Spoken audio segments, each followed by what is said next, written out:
बंगला छायो रंग रंगीला, बंगला छायो रंगे रंगीला, सदा रंगीले छायो रे मनवा ओ रे बंगला छायो रंग।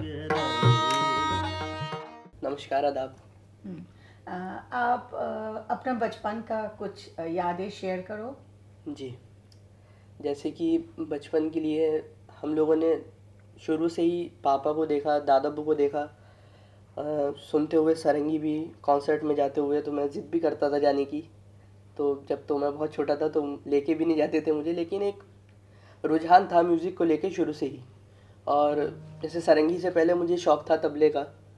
मैं कहीं पे भी बजाने लगता था और कहीं भी बजाता था, किसी के साथ बजाता था। पापा बजाते थे तो उनके साथ बजाने लगता था बैक पे। तो म्यूज़िक के साथ तो शुरू से ही हम लोग जुड़े हुए थे।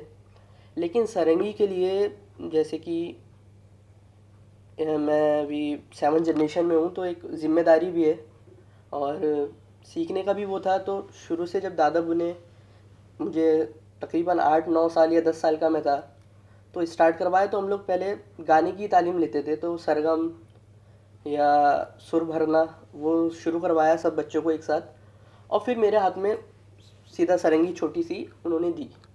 तो उस वक़्त इतना पता भी नहीं था, मतलब कि क्या करना है इसका आगे जाके, या हो जाएगा खुद ही, ये खेल है, ये क्या है, कुछ पता नहीं था। लेकिन धीरे धीरे जब रियाज़ करा और उन्होंने सिखाया, पहले सरगम ही, बस सरगम ही शुरू करवाई, सा करवाया, पहले तार को गस कैसे रोकना है वो सब।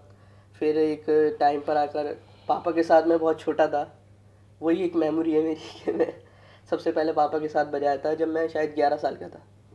तो मैंने सिर्फ सरगम बजाई थी। एक स्कूल था कोई, वहाँ पर पापा का प्रोग्राम था, तो मैंने, पापा ने इंट्रोड्यूस किया था कि, तो मैंने सरगम बजा के सबको दिखाया। तो उस वक्त बहुत शर्म भी आई थी पर अच्छा भी लगा था। तो अच्छा लगा कि लोग जो हैं कि बहुत खुश होते हैं कि इतना सा बच्चा बजा रहा है। तो ऐसा लगा कि यार ये करने से तारीफ़ मिलती है या लोग खुश होते हैं। तो फिर धीरे धीरे अच्छा लगने लगा। मैं चौधरी हाउस में पहली बार ही पापा के साथ बजाया।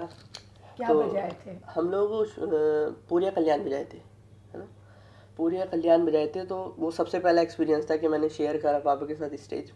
और उस वक्त बहुत, मतलब सारंगी प्लेयर्स में भी काफ़ी लोग, सरवर चाचा बैठे थे, अल्लाह रखा अंकल बैठे थे। तो वो डर भी था क्योंकि मैं उससे पहले स्टेज पे भी नहीं बजाया था, मुझे ऐसा लगता है। बजाया था तो मतलब पापा के साथ ऐसे कि साथ में सारे भाई थे, या दादा बाबू के साथ एज अ पापा के साथ ऐसे मैं कभी बजाया नहीं था। तो फर्स्ट एक्सपीरियंस था मेरा और वो अच्छा ही रहा मेरे लिए। और एक बहुत एक्सपीरियंस मिला उससे, सीखने का, बैठने का, बोलने का, मिलने का लोगों से। और कलकत्ता की ऑडियंस मतलब बहुत सुनने वाली लगी मुझे कि यहाँ पर अगर आपका काम पुख्ता है तभी आपको आकर बजाना चाहिए। जैसे मैंने इंग्लिश ऑनर्स अभी कर रहा हूँ और मैंने उससे पहले दिल्ली यूनिवर्सिटी में ही ये सोचा कि मैं म्यूज़िक में ऑनर्स करता हूँ ताकि मुझे मेरी फील्ड के बारे में भी पता चले और काफ़ी उससे बहुत हेल्प होती है, क्योंकि अगर आपके पास थ्योरी ज़्यादा है और एजुकेशन है तो। पर मैंने ये देखा कि दिल्ली यूनिवर्सिटी में फैकल्टी में ही सारे सब्जेक्ट्स और हैं। मतलब अगर इंस्ट्रूमेंट को ही देखा जाए तो वेस्टर्न इंस्ट्रूमेंट जैसे वायलिन है वो भी उसमें है सब्जेक्ट में, लेकिन सारंगी नहीं है। तो मैंने ये पूछा भी तो वो लोग एक और वो कहते हैं कि अगर सारंगी नहीं है तो आप वोकल में कर लीजिए ना। तो मैंने ये सोचा कि वोकल में मतलब क्यों, जब सरोद है, सारे इंस्ट्रूमेंट्स और हैं, वायलिन भी है और सारंगी नहीं है। तो मैंने यही सोचा तो इससे बढ़िया है कि मैं इंग्लिश ऑनर्स करूँ जब आपने दे ही नहीं रखा उसमें सब्जेक्ट। और बाकी सब्जेक्ट्स की ये बात रही कि आपको एक मेन सब्जेक्ट लेना पड़ता है म्यूज़िक के साथ, तो आपको उसमें ही करना चाहिए ना। और उसमें और सारे सब्जेक्ट्स दे दीजिए जो आप उसमें बेहतर से बेहतर कर सकें। आप म्यूज़िक को रखते हैं लेकिन उसके साथ बाकी 3 या 4 ऐसे सब्जेक्ट दे देते हैं कि उससे ज़्यादा रुझान बंदे का उसमें लग जाता है। क्योंकि वो म्यूज़िक ऑनर्स वही करेंगे लोग जो जो म्यूज़िक से जुड़े हुए हैं, जिनके पास प्रैक्टिकल है, वही थ्योरी सीखने के लिए करते हैं। लेकिन आप उनको ऐसे सब्जेक्ट्स और दे देते हैं जो म्यूज़िक में थ्योरी उससे ज़्यादा कम पढ़ने के बजाय वो लोग वो पढ़ने लगते हैं।